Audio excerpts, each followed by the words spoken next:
우리 찾으시는 교회 함께 와서 예배하시는 모든 성도들을 사랑하고 축복합니다.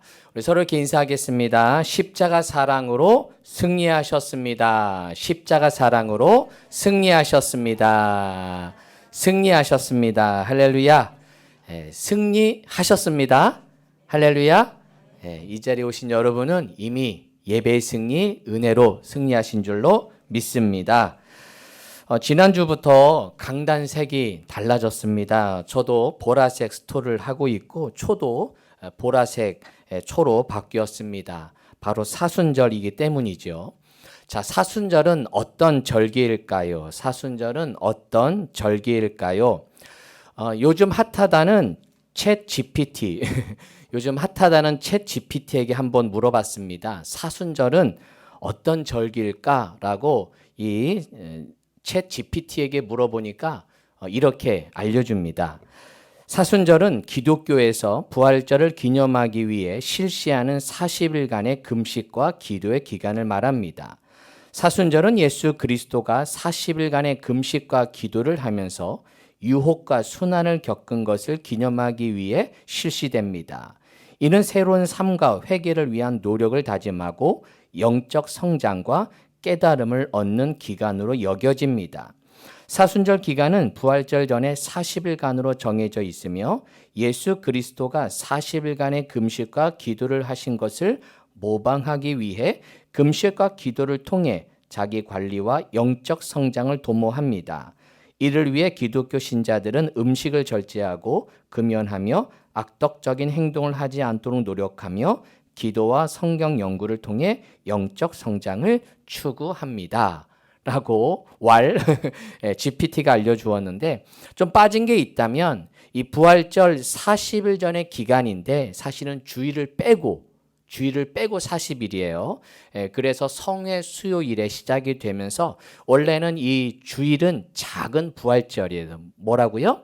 작은 부활절. 우리 주일을 부활절을 기념하여 지키기 때문에 40일 전을 계산할 때 주일은 빠집니다. 주일은 기쁨의 날, 부활의 날, 축제의 날로 지키고 대신에 나머지 6일 동안은 금식하며 절제하며 고난을 기억하는 그런 절기를 보내고 있습니다. 자, 초가 보라색 초죠. 보라색 초. 왜 사순절에 이 보라색 초를 켰을까? 이것도 한번 물어봤더니 설명을 해주더라고요. 이 사순절은 기독교에서 예수 그리스도가 십자가에 못 박히기 전 40일 동안 기도와 회개, 깊은 회개를 하는 기간입니다. 이는 성화적인 시기이며 기독교 신앙에서 매우 중요한 시간입니다. 이 기간 중 보라색 초를 켜는 이유는 보라색이 회개와 변화, 깊은 회의, 아울러 성령의 일치로 이루어진 새로운 시작을 상징하기 때문입니다. 이런 새로운 삶으로의 초대와 더불어 예수 그리스도의 순환과 죽음을 기리는 것입니다. 또한 보라색은 로마 제국 시대에는 귀족층이나 성직자들만 입을 수 있었던 색상이기도 합니다. 그리스도인들은 이를 통해 자신들이 하나님의 특별한 민족이라는 것을 상징하였습니다. 따라서 보라색 초를 켜는 것은 그리스도인들이 하나님과 특별한 관계를 가지고 있다는 것을 상징하기도 합니다. 이 중에 마지막 단락, 보라색 초를 켜는 것은 그리스도인이 하나님과 특별한 관계를 맺는 것. 이 보라색을 통해 하나님 나와의 특별한 관계, 즉 나를 위해 고난당하시고 나를 위해 죽으시고 나를 위해 희생당하신 그 주님의 사랑, 그 주님의 은혜를 기억하라고 이 보라색을 하고 있다는 것 기억하셔서 이 보라색을 볼 때마다 나와의 관계, 나와의 하나님의 관계를 더 깊이 묵상하는 사순절 기간이 되기를 축복합니다. 그래서 이 사순절 기간을 통해서 내가 만나는 하나님, 나를 위해 돌아가신 하나님, 내가 주님과 깊이 만나는 우리 찾으시는 교회 모든 성도들 되기를 축복합니다. 자, 오늘은 제가 삭개오 이야기를 한번 해보려고 합니다. 삭개오, 여러분 아마 교회 학교 시절을 경험하신 분들은 삭개오 이야기 익숙하고 들은 많은 이야기이실 겁니다. 아유, 목사님, 삭개오 이야기 많이 들었는데 뭐 특별한 게 있나요? 라고 하면서 어찌면 벌써부터 아이, 뻔한 얘기겠지, 뻔한 교훈이겠지 라고 생각하실 수 있습니다. 물론 저도 그런 생각으로 삭개오 설교를 준비하면서 하나하나 자료를 찾아보고 특별히 이번에는 제가 설교 그 성경에 있는 헬라어 원문을 같이 보면서 찾다 보니까 우리가 교회 학교에 들었던 그냥 교회 학교에 선생님이 들려주셨던 그냥 그 정도의 삭개오 이야기로만 우리는 알고 그 정도의 메시지로만 우리는 듣고 있었더라고요. 조금 더 삭개오 이야기에 깊이 있는 좀 새롭게 우리에게 다가오시는 주의 음성을 듣는 시간이 될 줄로 믿습니다. 오늘 권사님 기도하신 것처럼 들을 귀가 있는 귀한 시간이 될 줄로 믿습니다. 자, 19장 1절 2절을 자, 큰 눈을 뜨시고 한번 읽어보도록 하겠습니다. 시작. 예수께서 여리고로 들어가 지나가시더라. 삭개오라 이름하는 자가 있으니 세리장이요 또는 부자라. 자, 1절에 잘 보시면 예수께서 여리고로 들어가 지나가시더라. 들어가 지나가시더라. 이 말이 뭐냐면 여리고를 통해서 지나가시는 거예요. 여리고 성에 일부러 들어가셨다는 표현보다는 여리고를 그냥 통과하셨다라는 의미예요. 그렇다면 여리고를 들어가 지나가셨더라. 여리고를 들어가서 통과하셔서 어디로 향해 가고 있을까요? 어디를 향해 가고 있을까요? 여러분 18장 바로 31절 한번 보세요. 바로 앞에 보시면 18장 31절 성경 한번 여신 분들은 보시면 18장 31절에 보면 예수께서 12 제자를 데리시고 이르시되 보라 우리가 어디로 올라가노니? 그렇죠. 예루살렘으로 올라가노니 하면서 예루살렘을 향해 올라가고 계세요. 올라가시다가 여리고성을 또 한 번 지나죠. 거기서 맹인을 치유하시고요. 그리고 삭개오 이야기를 지나서 그리고 19장 28절 19장 28절에 보시면 예수께서 이 말씀을 하시고 어디를 향하여? 그래요. 예루살렘을 향하여 앞서 가셔서 그 뒤에 쭉 읽어보면 예루살렘 성전에 들어가세요. 그래서 지금 예수님은 어디로 향해 가고 계시는 거예요? 예루살렘으로 향해 지금 가고 계시는 중간에 여리고를 지나가시는 거예요. 예루살렘을 향해 가시다가 여리고성을 지나가세요. 우리가 1절만 쳐다보면 아, 예수님이 예루살렘을 향해서 그냥 통과하고 계시구나. 그냥 여리고성으로 가는 건 그냥 가는 중간에 잠깐 들린 거구나 라고 볼 수 있는데 2절을 한번 보시면 다시 한번 19장 2절을 한번 보세요. 자, 19장 2절을 보시면 자, 1절을 다시 한번 예수께서 여리고로 들어가 지나가시더라. 삭개오라 이름하는 자가 있으니 라고 나오는데 우리가 가진 한글 성경은 그냥 2절에 삭개오라 이름하는 자가 있으니 라고 시작하지만 헬라어 원문을 보게 되면 해석되지 않은 단어 두 가지가 나와요. 카이이두라는 자, 따라해 볼까요? 카이이두. 카이이두. 기억할 필요 없고요. 아, 이런 단어가 있다라고 정도만 아시면 되는데 이게 뭐냐면 그런데 카이는 접속사고요. 이두는 문장 불변사라 그래서 큰 의미는 없고 주목해라라는 거예요. 주의 깊게 봐라라는 의미예요. 그래서 카이이두라는 말은 그런데 보라. 자, 여리고를 예수님이 지나가시고 통과하신 줄 알았는데 사실은 보라. 누구를 보라는 거예요? 삭개오를 봐라. 삭개오를 주님은 보고 있다는 거예요. 지금 성경에서 삭개오라 이름하는 자가 있으니 하면서 성경이 우리로 하여금 삭개오를 주목하도록 하고 있는 거예요. 그냥 통과하기 위해 우연히 여리고를 지나갔다라고 보기보다는 이 2절을 통해서 그런데 보라라는 단어를 통해서 삭개오가 지금 있으니 삭개오를 보아라. 삭개오를 성경이 보고 있는, 그럼 우리로 하여금 삭개오를 쳐다봐라고 하고 있는 거예요. 이 말은 우리는 보통 이 삭개오 이야기를 들으면 3절의 말씀을 먼저 읽음으로 인해서 삭개오가 먼저 예수님을 보았다고 생각해요. 삭개오가 예수님께 궁금증이 생겨서 어떠한 사람인가 하여 보고자 하여 그 나무 위에 올라간, 예수님이 삭개오를 보기 전에 먼저 삭개오가 주님을 보았다라고 생각했다는 거예요. 그런데 그렇지 않다는 거죠. 2절의 말씀처럼 먼저 주님이 삭개오를 아셨고 성경이 삭개오를 주목하고 있고 성경이 삭개오를 주목하면서 삭개오를 만나기 위해, 삭개오를 보기 위해, 그래서 일부러 여리고를 들어가셔서, 어디를 들어가셔서? 여리고를 들어가셔서 통과해서 예루살렘으로 가신 거예요. 할렐루야. 다시 한번, 삭개오가 예수님을 먼저 보고 먼저 찾은 것이 아니라 예수님이 먼저 삭개오를 보시고 삭개오를 아시고 그 삭개오를 찾아 일부러 여리고성으로 들어가서 거기를 지나서 예루살렘으로 올라가셨다는 거예요. 이게 복음인 거예요. 내가 먼저 예수를 찾은 것이 아니라, 내가 먼저 예수에 대해서 궁금증이 생긴 것이 아니라 주님이 먼저 나를 아시고 주님이 먼저 보라 나를 보라, 주님이 먼저 여러분을 보고 있다는 사실을 기억하기를 축복합니다. 내가 주님을 알기 전에, 내가 주님이 어떤 사람인가 궁금하기 전에, 우리는 보통 그렇잖아요. 교회 처음에 등록할 때 궁금증으로 생겨요. 야, 교회가 어떤 곳이야? 잘 모르죠. 아유, 아무개 누구 엄마 때문에 교회 한번 가볼게. 궁금증으로 교회를 내딛지만 내가 교회가 궁금하고 내가 예수가 궁금해서 등록한 것처럼 보이지만 이미 그 전에 주님이 나에게 오셔서 그런 마음을 주시고 그런 나를 만나기 위해 이미 이 예배 전에 이 은혜의 자리에 주님이 먼저 와 계신 줄로 믿습니다.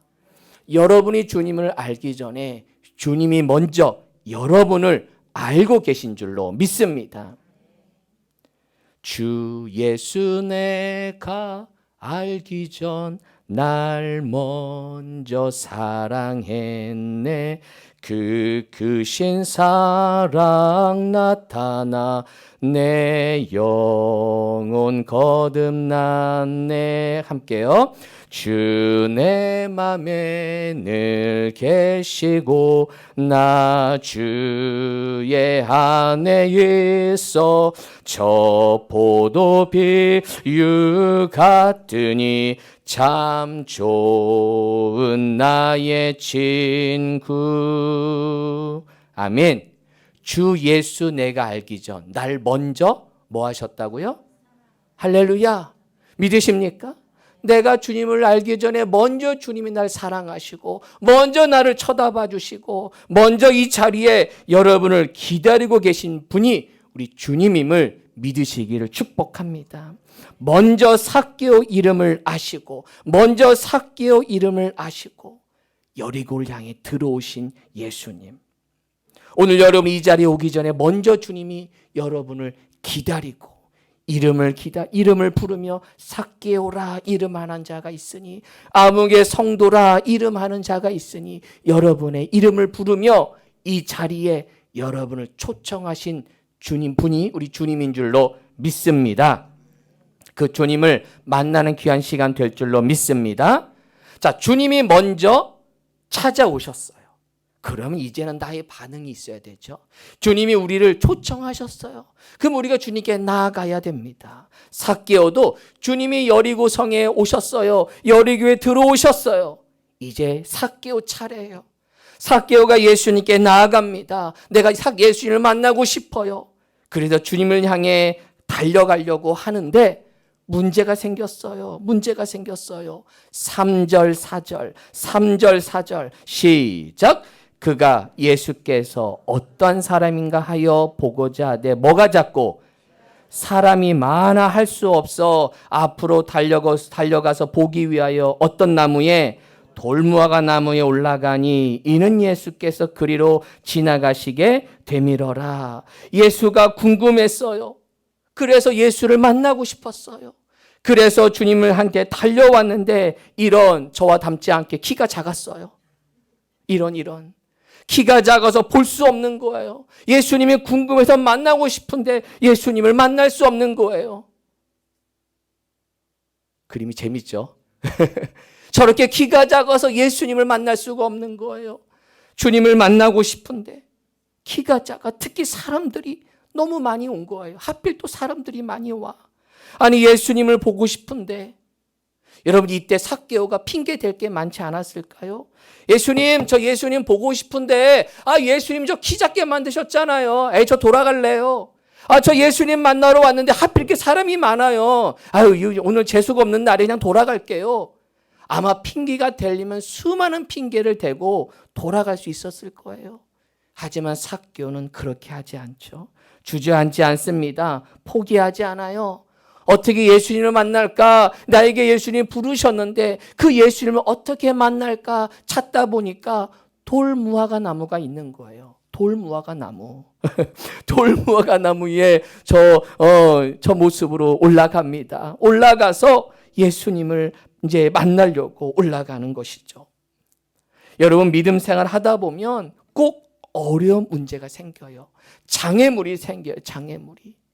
내가 주인을 만나려고 하면 꼭 개인적인 문제가 생기기도 하고 관계적인 문제가 생겨요. 꼭 교회 오려고 그러면 괜히 남편이 더 이렇게 불편하게 만들어서 교회 갈 마음을 싹 사라지게 만들거나 그렇게 자녀가 말 잘 듣다가 꼭 교회 가는 날만 속색이기도 하고 또 제대로 믿음 생활 좀 해봐야 되겠다라는 마음을 먹다 보면 때로는 관계적인 문제, 사람과의 관계 문제 이런 갈등이 생겨나기도 합니다. 특별 기도회가 시작되면 꼭 시험거리가 생기지 않나요? 꼭 무슨 기도회를 시작하자 뭔가 열심히 해보자라고 하다 보면 꼭 그 자리에 가지 못하도록 여러 문제들이 발생하곤 합니다. 여러분 이런 문제가 있을 때 거기에 주저앉지 마시고 핑계대지 말고 주님을 향해 담대히 나아갈 수 있기를 축복합니다. 이런 장애물이 있다 하더라도 그 장애물을 이기고 주 앞에 나올 수 있기를 축복합니다. 믿음 생활은 장애물 경기이다. 믿음 생활은 장애물 경기이다. 시작. 믿음 생활은 그런 것 같아요. 늘 장애물이 많아. 주님 전에 나올 때 수많은 장애물을 이겨고 나와야 되는 것이죠. 여러분 중풍병자를 고친 4명의 사건 알죠? 중풍병자를 데리고 예수님께 나온 4명의 친구 이야기. 사람들이 많아서 들어갈 수 없었어요. 똑같죠. 핑계댈 수 있었죠. 하지만 이 친구들은 여기에 포기하지 않아요. 주님의 뜻인가 보다. 주님 만나는 뜻인가, 가지 말라는 뜻인가 봐. 우리 그럴 때 많잖아요. 뭔가 문제가 생기면, 주님의 뜻이야. 가지 말라는 뜻이야. 참석하지 말라는 뜻이야. 잘도 붙이잖아요, 우리는. 그렇게 생각할 수 있지만, 이 친구들은 그걸 뛰어넘어 지붕으로 올라가죠. 이 삭개오처럼 돌무화과 나무에 올라가듯이 지붕으로 올라가서 지붕을 뜯어내요. 장애물을 뛰어넘어 주 앞에 내려가게 됩니다. 상황과 환경에 그냥 포기하지 마시고 장애물을 뛰어 주님 앞에 나아갈 수 있기를 축복합니다. 장애물 경기에 승리한 여러분을 축복합니다. 여러분이 이미 장애물 경기에서 승리한 줄로 믿습니다. 서로 인사하겠습니다. 장애물 경기에서 날마다 승리합시다. 할렐루야. 이미 여러분은 승리한 줄로 믿습니다. 할렐루야. 자, 이렇게 돌무화과 나무, 옛날 개혁 한글은 뽕나무였잖아요. 근데 이게 이제 개혁 개정이 바뀌면 돌무화과 나무로 바뀌었는데 이제 삭개오가 돌무화과 나무에 올라갑니다. 그 올라간 모습을 예수님이 보신 거예요. 저렇게 장애물을 띄어서 그렇게 올라간 그 삭개오를 본 예수님 뭐라고 말씀하십니까? 자, 5절에서 8절까지 말씀. 자, 5절에서 8절 시작.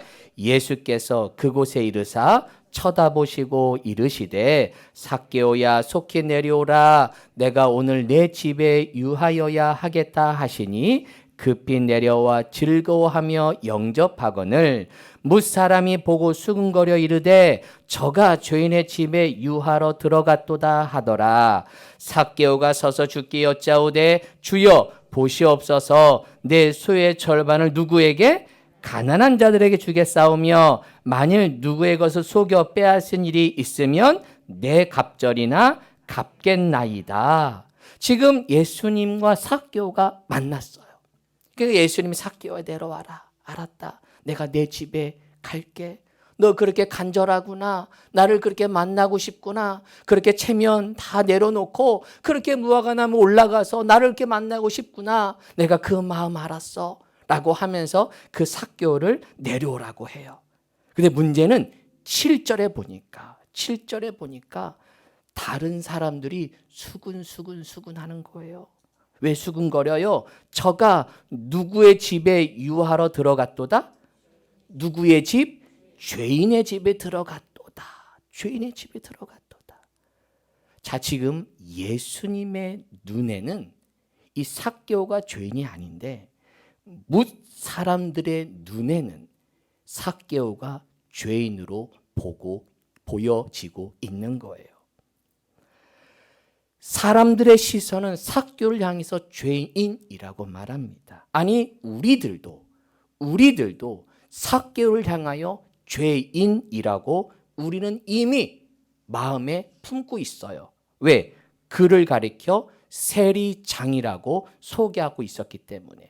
그가 세리장이요 또한 부자라. 그가 세리를 통해서 착취해서 아마 부자가 되었을 거야 라는 생각을 가지고 삭개오를 쳐다봤기 때문에 삭개오의 삶을 알지도 못하면서 우리는 이미 삭개오는 죄인이야.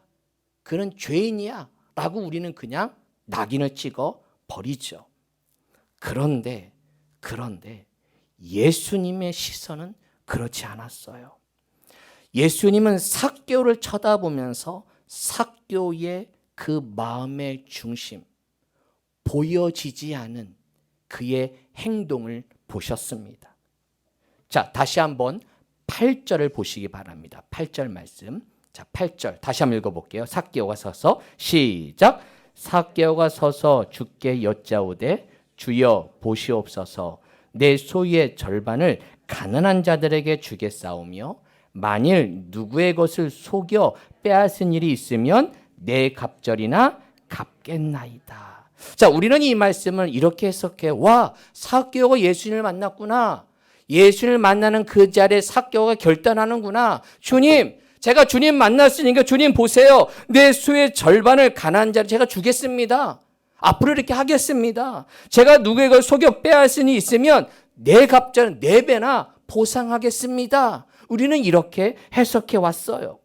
그러면서 미래의 결단, 미래에 그가 이렇게 할 것이다라는 그런 결단으로 해석해 왔죠. 그런데 다시 한번 이 원문을 잘 보시면 주겠습니다. 주겠사오며 갚겠나이다의 헬라어 원문은 보통 우리가 주겠사오며 갚겠나이다라고 하면 미래형으로 쓰여져야 돼요. 헬라어가.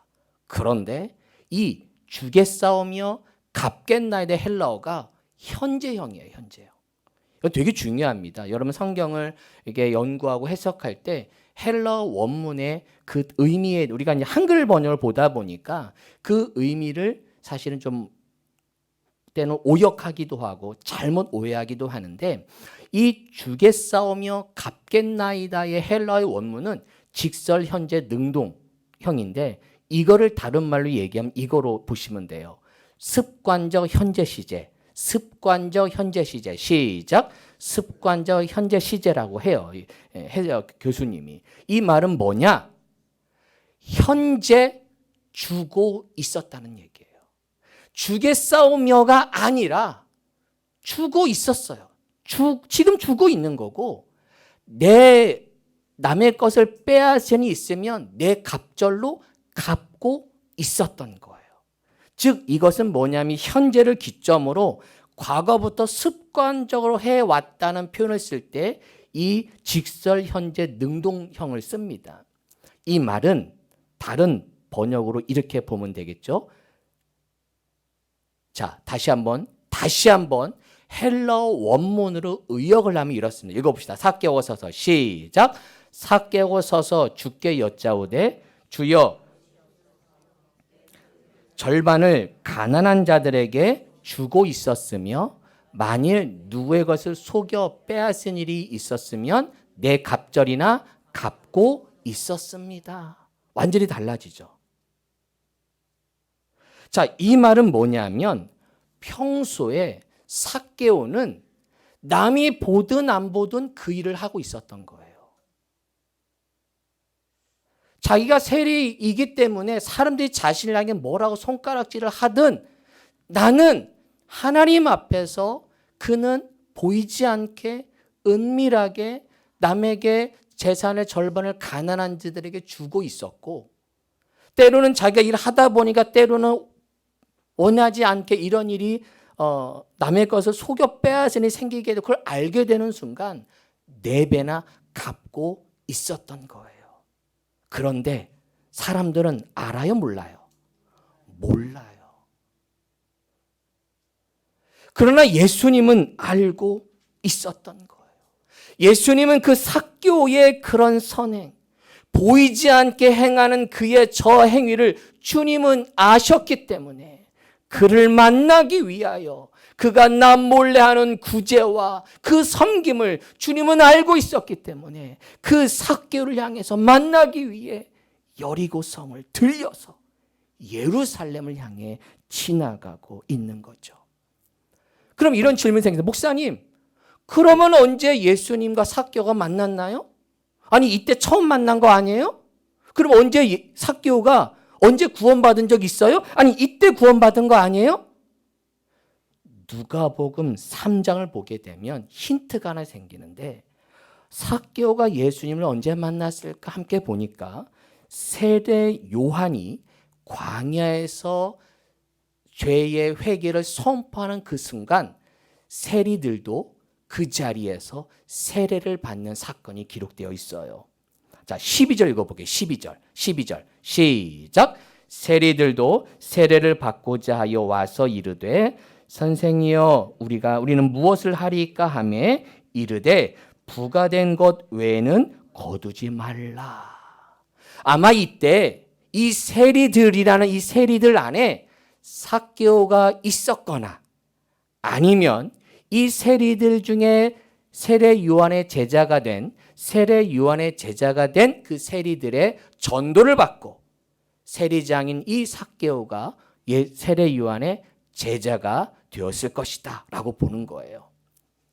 그래서 제가 좀 자료 찾다 보니까 이때 아마 삭개오가 쿰란 공동체, SNF라고 그래서 세례 요한의 제자들, 세례 요한이 그 당시에 이제 낙타옷을 입고 석청을 먹으며 어쨌든 그런 수도사 생을 했던 그런 쿰란 공동체의 한 멤버가 아니었을까라고 보기도 해요. 어쨌든 중요한 건 세례 요한의 복음을 들었던 삭개오, 아직 예수님의 직접적인 만남을 갖지 못했지만 세례 요한을 통해 오실 메시아를 그가 알았고 들려지는 예수님의 행적들, 바로 삭개오 바로 앞에, 여러분 삭개오 19장 1절에 한 18장 바로 그 앞단락에 여리고에서 있었던 맹인 치유 사건을 통해 이미 여리고성에 있었던 삭개오는 예수님의 행적을 들었을 거예요. 내가 찾던 그 예수님, 세례 요한이 말했던 그 메시아가 예수님이구나 라는 것은 그는 알고 그 주님을 기다리며 그는 묵묵히 선행을 베풀고 남들이 뭐라고 하든 안 하든 자기를 향해 세리라고 손가락질이고 너는 죄인이야 라고 말하도 그는 끊임없이 주님의 길을 걸으며 은밀하게 하나님의 나라를 만들어갔던 이 세리장 삭개오, 마치 사도행전 10장에 보시면 고넬료가 등장합니다. 고넬료 기억나시나요? 고넬료. 그 고넬료는 로마 백부장이었어요. 그 로마 백부장이 남몰래 구제와 기도하는 것을 하나님이 아시고 천사를 불러서 고넬료를 환상에 만나세요. 베드로를 찾아가라. 베드로를 초청해라. 베드로를 초청해라. 그래서 환상 가운데 고넬료도 환상을 받고 때마침 베드로도 기도하는 중에 하나님이 먹지 말라 하는 음식을 내려보내면서 이런 환상을 보여주면서 고넬료가 보낸 하인들이 베드로에게 도착하고 베드로가 고넬료 집에 가서 거기서 부흥회에서 고넬료의 가정에 구원이 임하고 성령 체험을 하게 되지 않습니까? 남 모르게 행하는 그 고넬료의 주님은 찾아오신 그 고넬료 만난 예수님처럼 하나님처럼 삭개오 역시 남들이 알아주던 못 알아주던 주님의 일을 감당했던 이 삭개오를 주님은 만나 주신 줄로 믿습니다. 그렇다면 우리는 삭개오 이야기를 통해 두 가지의 해석이 가능한 거예요. 우리는 첫 번째 해석만을 합니다. 가장 전통적인 해석이죠. 주게 싸우며 내가 예수님이 내가 만나는 순간 내가 그런 변화된 모습, 내가 예수를 몰랐어요. 내가 예수를 알지 못했어요. 그런데 예수님이 나에게 오는 순간 내가 변화되어서 내 것을 드리겠습니다. 내 삶이 달라지겠습니다. 이러한 불신자를 위한 메시지가 1번의 메시지라면 예수를 알지 못하고 예수를 믿지 못했던 사람들에게 그런 삭개오 같은 불신자 삭개오가 있는 그 삭개오에게는 저 1번의 메시지 주게 싸우며 이런 변화된 모습을 통해 구원이 임했다면 2번의 메시지는 주고 있습니다. 갚고 있었습니다. 이미 믿는 자들, 이미 주님을 위해 헌신하는 우리들에게 주시는 메시지가 아닐까요? 주님을 열심히 헌신해요. 하지만 때로는 드러나지 않아요. 믿음의 길을 열심히 순종하며 나아갑니다. 그러나 때로는 알아주지 않아요. 그럴 때 때로 내 마음에 상심이 오지 않습니까? 그러한 믿는 자들에게 주시는 메시지가 저 2번의 메시지가 아닐까요? 아무도 나를 알아주지 않아요. 아무도 나의 헌신하는 것을 알아주지 않아요. 하지만 주님은 아시고, 주님은 아시고, 누가 아시고? 주님은 아시고. 그리고 삭개오를 찾아오신 예수님처럼 우리 성도들의 삶, 성도들의 은밀한 중에 행하시는 모든 것을 우리 주님이 오셔서 갚아 주실 줄로 믿습니다. 그래서 우리 주님은 언제나 우리를 보고 계세요. 언제나 우리를 보고 계세요. 은밀하게 하는 모든 행위를 주님은 보고 계시다는 사실, 은밀한 중에 하는 모든 것을 보시고 우리를 갚아 주신다는 사실을 우리는 기억해야 됩니다. 자, 마태복음 6장을 한번 찾아보겠습니다. 마태복음 6장. 여러분, 이 삭개오의 말씀이 이미 마태복음 산상수훈에 하나님이 주신 말씀 가운데 있어요. 6장 1절하고 4절을 보시게 될 텐데요. 자, 6장 1절 4절. 자, 1절 읽어봅시다. 1절 시작. 사람에게 보이려고 그들 앞에서 너희 의를 행하지 않도록 주의하라. 그리하지 아니하면 하늘에 계신 너희 아버지께 상을 받지 못하느니라. 4절 내 구제함을 어떻게 하라? 은밀하게 하라. 어떤 중에? 은밀한 중에 보시는 너희 아버지께서 뭐 하시리라? 자, 은밀한 중에 보시는 너희 아버지 갚으시리라. 밑줄. 자, 구제를 은밀하게 하라. 그러면 갚아주시겠다. 자, 5절 6절. 5절 6절. 5절에도 보세요. 이제 기도에 대한 이야기인데 너희 기도는 너는 기도할 때 이렇게 기도해라. 기도할 때 이렇게 기도해라. 외식하는 자와 같이 하지 말라. 그들은 누구에게 보이려고? 그래요. 사람에게 보이려고 해요. 그러나 6절에 보니까 아니야. 은밀한 중에 계신 내 아버지께 기도하래요. 은밀한 중에 보시는 내 아버지께서 뭐 하시리라?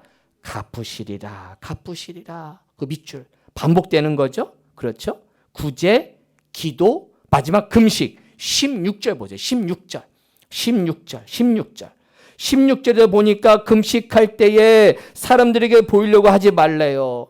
사람에게 보이려고 얼굴을 흉하게 하느니라 하지 말래요. 그러면서 18절에 이렇게 말씀합니다. 이는 금식하는 자가 사람에게 보이지 않고 오직 은밀한 중에 계신 내 아버지께 보이게 하려 함이라. 은밀한 중에 보시는 내 아버지께서 뭐 하시리라? 갚으시리라. 반복되는 거죠. 사람에게 보이려고 하지 말고 은밀한 중에 보시는 내 아버지께서 뭐 하시리라? 갚으시리라. 할렐루야. 은밀한 중에 행하시는 그 모든 것을 갚으신 예수님. 그 말씀이 이루어진 이야기가 바로 삭개오 이야기라는 거예요. 사랑하는 성도 여러분, 사람들에게 보이려고 사람들을 위한 일이 아니라 하나님 보시기에 하나님이 나를 보고 있다는 믿음으로 믿음의 길을 걷게 되기를 축복합니다. 여러분이 하는 모든 은밀한 봉사, 은밀한 구제, 은밀한 선교, 또는 은밀하게 드리는 헌금들, 모든 헌신들, 이 모든 것 다 주님이 보고 계심을 믿으시기를 바랍니다. 인자가 온 것은 이렇게 은밀하게 주님을 위해 헌신하는 자들을 위해 주님이 오신 줄로 믿습니다. 세상은 나를 향해 죄인이라고 말하고 때로는 세상은 나를 향해 이상하게 쳐다볼지라도 나는 주의 길을 걷겠다. 나는 십자가 지고 걸어가겠다. 내 사명 지고 걸어가겠다 라고 선포하며 내가 가진 그 십자가를 지고 묵묵히 은밀하게 주님의 사명 감당하는 그들을 위해 인자가 오셨음을 믿습니다. 은밀한 중에 보시는 내 아버지께서 갚으시리라. 시작. 은밀한 중에 보시는 내 아버지께서 갚으시리라. 할렐루야. 여러분의 모든 행위, 모든 섬김 주님이 아시고 갚아주실 줄로 믿습니다. 저도 여러분의 그런 모든 헌신을 다 알아드리고 싶지만 때로는 그렇게 못할 때도 있어요. 왜? 저도 한계가 있죠. 그게 아니라 주님이 보시기에 주님이 본다는 믿음으로 갚아주신다는 그 믿음으로 나아갈 때 주님이 내 아버지께서 갚으시리라. 누구께서? 아버지께서 갚아주시는 은혜가 있게 될 줄로 믿습니다. 남몰래 십자가 지고 가는 우리 성도님들, 권사님들, 장로님, 집사님들, 성도님들, 주님을 위해 걸어가는 그 모든 걸음 여러분을 위해 주님이 오셨습니다. 여러분을 위해 인자가 오셨습니다. 사람에게 보이려고가 아닌 누가 보든 안 보든 주님 주신 그 믿음으로 은밀하게 십자가 지고 걸어가는 우리 찾으시는 게 성도들, 주님의 복이 함께 하실 줄로 믿습니다. 아멘. 기도하겠습니다. 하나님, 은밀하게 섬겼던 삭개오를 찾아오셨던 주님, 그의 남모른 헌신, 그 모든 걸 기억하시고 그를 찾아오셨던 주님께서 오늘 우리 성도들에게도 찾아오셔서 내가 너를 안다, 내가 너의 처지를 알고 너의 마음을 알고 너의 형편을 알고 너의 그 중심을 안다 라고 말씀하시며 나를 품어주시고 나를 사랑하시는 주님의 그 사랑하심을 기억하며 오늘도 예배합니다. 내가 어느 곳에 있든 늘 은밀하게 주님께 기도하며 은밀하게 주님께 예배하며 하나님과 깊은 교제함으로 내 믿음 내가 지키고 내 십자가 내가 지고 걸어가는 우리 모든 성도들 되게 하여 주옵소서. 예수님의 이름으로 기도하옵나이다. 아멘.